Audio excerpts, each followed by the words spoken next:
Welcome, everyone, to the fifth episode of 7 Minutes With. I'm Jared Alster, co-founder here at Dune 7. Today, I'm excited to have with me Andrew Bate, who is the founder and CEO of Safely, and also, I should say, a Dune 7 client. Andrew, good to see you. Great to see you, Jared. Thank you very much. And you're coming to us from Atlanta, Georgia today. Correct. We're in Atlanta, Georgia, in the office. There are two other people in the office. Our team's bigger, but Fridays, for some reason, we have two other people. Good to see. So let's get into it real quick. So if you can just spend 30 seconds or so telling everyone, what is Safely? What do you do? What's your value proposition? Absolutely. Well, for Safely, our whole mission is to help a homeowner who has this home that's sitting empty feel comfortable with the internet strangers that come into their house through Airbnb, through Verbo, through Booking.com. And we do this by answering their two biggest questions. First, who's staying in my house? And second, what happens when something goes wrong? So we screen the guest, we verify their identity, we've become a credit reporting agency for the sharing economy, so we can use data about how a guest performs to help you make a decision as to whether you'll let the guest stay. And then the second piece we do is we provide a primary commercial insurance policy for the rental, because your homeowner's policy covers your home when it's empty, when you're using it, when your friends are staying for free. But once you start running a business in your home, you need business insurance. And we've built a program covers up to $1 million that's fully embedded into the booking flow. So it's on when you need it and off when you don't. Great. Thanks for that. Yeah, it's such a necessary product that so few property managers and actual homeowners have, which is kind of shocking given the maturity of the market. So speaking of the maturity of the market, so short-term rentals, everyone knows, I mean, it's been an absolutely crazy 2 years of growth. And actually just today, I was looking at some Skift research. And if you look at the recovery graph for hospitality, you see that short-term rentals actually recovered to 2019 levels in early 2022. I think it was actually end of 2021, in fact, whereas the hotel industry on the traditional side, they just reached that same milestone, I think, in June. So I guess my question for you around that is, can this crazy growth continue? Is it going to be the same thing we're seeing in all areas of the economy where supply is actually going to restrict the demand?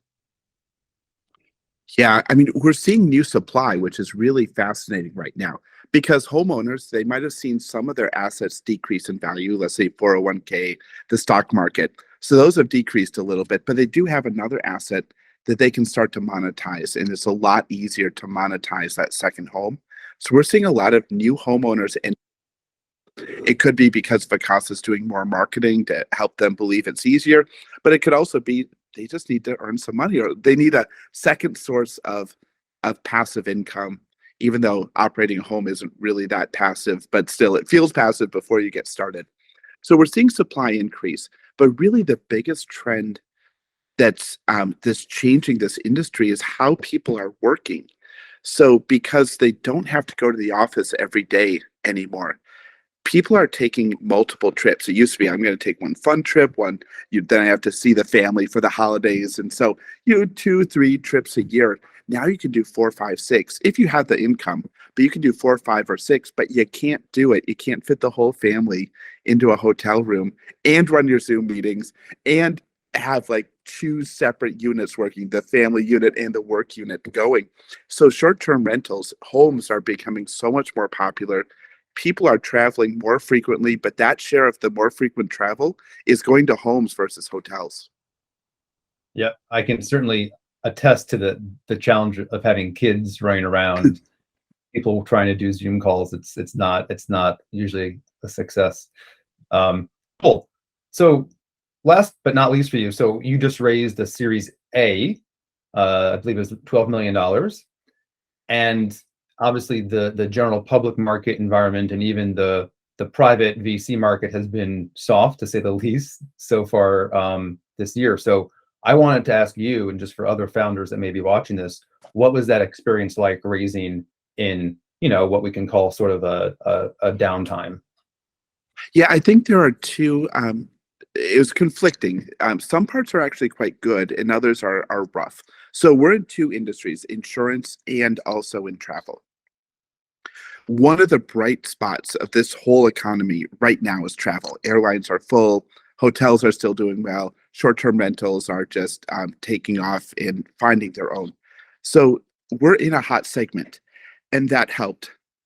But at the same time, I think there's been a lot more appreciation for unit economics. Is your customer acquisition cost in line? Is there a profit left over when you're doing your business? Even if you're investing in growth, are the unit economics okay? And so, we'd always had this attitude. We started in 2013. We had to grow rationally because we didn't raise money early. So we're actually calling this our seed round because we hadn't raised money before, other than just small bits of money. But that meant we had to build, you know, soberly, where revenue minus cost was profit, and we were able to build based on that, and then able to raise this round at the same time. But there was just a whole new appreciation in the last 6 months with unit economics, where we're defining a new category. Insurance for the commercial component of a short-term rental versus going after another industry, let's say auto or home, that has a massive TAM, but it's massively competitive and it's hard to steal share. So there's just been more appreciation for our business model now because of the economy. That makes sense. You were always building with those fundamentals in mind. So it was much easier for you to raise. Great. Well, congrats on that. Thank you. I'm gonna cut off there. But we really appreciate your time and thanks for joining us. And thank you for all your work. See you out there soon. All right. Thanks, Andrew.